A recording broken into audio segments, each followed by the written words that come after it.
गीत को हम गाते हैं, सखियां कह रही हैं कि देखो तो कैसे चल रहे, अपने धीरे कहाँ चलने को, दुल्हा धीरे धीरे चल ससुरारे गलियां। और जो भगवान धीरे धीरे चलने लगे, अच्छा क्यों धीरे चलने को कह रहे हैं? आप शीघ्रता से निकल जाएंगे तो आपकी शोभा को हम अच्छी तरह से नहीं देख पाएंगे। जब धीरे धीरे चलेंगे तो रूप अमृत का हम पार करेंगे। मिथिलापुर की नार नवेली हर्षित छवि लखी रंग रलिया, दुल्हा धीरे धीरे चलो। जब धीरे धीरे चलने लगे तो सखी कह रही है, पग धीरे कैसे दुल्हा धरत है सखी, धीरे चले जैसे कोल्हू के बरद है सखी। कोल्हू का बैल रात दिन चलता है, थक जाता है, चल पाता है नहीं, तो धीरे धीरे चलता है जैसे कोल्हू का बैल चल रहा है, ऐसे चल रहे। सखी ने कहा इनको कोल्हू का बैल क्यों कह रहे? तो सखी ने कहा बर आहे वो है जो बरदानी है सखी। बर किसको कहते हैं? बर उसे कहते हैं जो बर देने वाला हो। हे सखी, इनसे बड़ा वरदाता कोई है ही नहीं, इसलिए हमने इनको बर कहा, वरद कहा, वरदान देने वाले हैं। वरद में दो शब्द है, तो कहा कि वरद तो ठीक है, लेकिन कोल्हू का वरद क्यों कहा? तो सखी कह रही है, पेरे कोल्हू के वरद सरसों घानी है सखी, ये 84 लाख योनि के विधानी है सखी।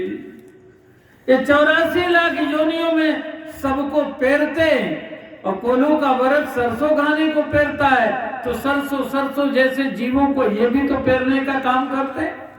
शंकर भगवान को हाथ उठाना पड़ता है, विधाता तक तो इनकी सामर्थ्य है, भाभी उमेट सकई त्रिपुरारी।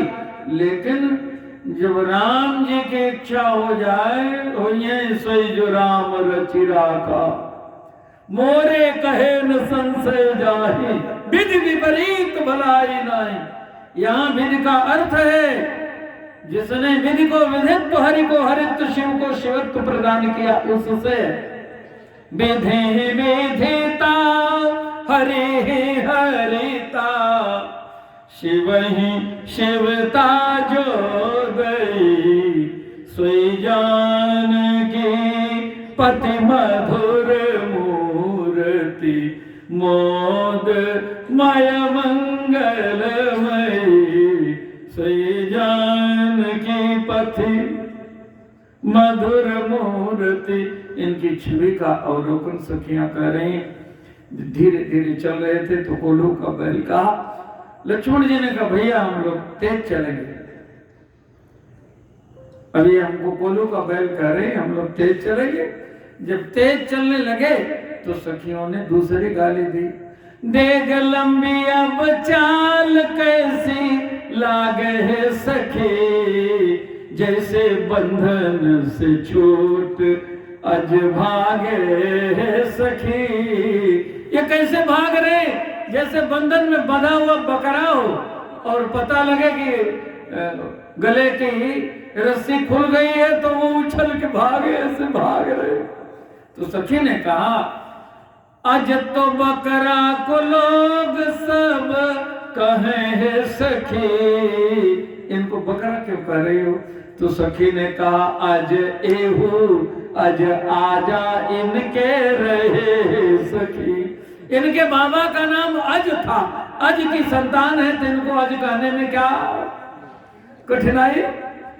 और ये स्वयं अज है, सो अज प्रेम भगति बसु। ये तो अजन्मा है, इनका जन्म तो होता ही नहीं। व्यापक ब्रह्म निरंजन निर्गुण विगत विनोद, सो अज अज एहू अज आजा इनके रहे सखी। तो लक्ष्मण जी ने कहा भैया अब हम लोग खड़े हो जाते हैं चारों भाई, अब चलेंगे नहीं, रुक गए। तो सखियों ने तीसरी गाली दी, दुल्हा अंगना में ठाड़ कैसे लागे है सखी। ये अंगने में चारों दुल्हा खड़े हो गए हैं तो कैसे लग रहे हैं, जैसे नीलम सुवर्ण खंभ गारे सखी। दो नीलमणि के और दो सोने के खंभे हो, ऐसे लग रहे। तो सखी ने कहा खंभ जड़ किंतु दुल्हा तो चैतन्य है सखी।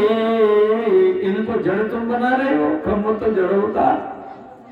तो सखी ने कहा जड़ जो चेतन में राम नहीं अन्य है सखी। ये चेतन के भी हृदय में बैठे, जड़ के भी हृदय में बैठे। जब प्रहलाद जी से पूछा था हिरण्यकशिपु ने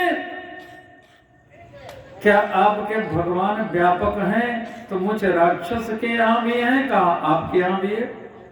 क्या इस खंबे में भी है, तो कहा इस खंबे में भी है। तो खंबे से प्रकट हुए थे कि नहीं? तो जड़यो चेतन में राम नहीं अन्य है सखी। विवाह की अद्भुत कथा, विशेषण वर्णम विवाह। और ये मंगल गीत गाते गाते, सुनते सुनते हमारा कल्याण हो जाएगा, इसकी गारंटी गोस्वामी पाद लेते हैं। जो सुनत गावत कहत समुझत परम पद नर पावई।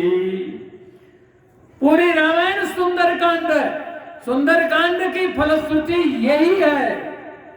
सकल सुमंगलदायक रघुनायक गुणगान, सादर सुनहित तरहि भव सिंधु बिना जल जान।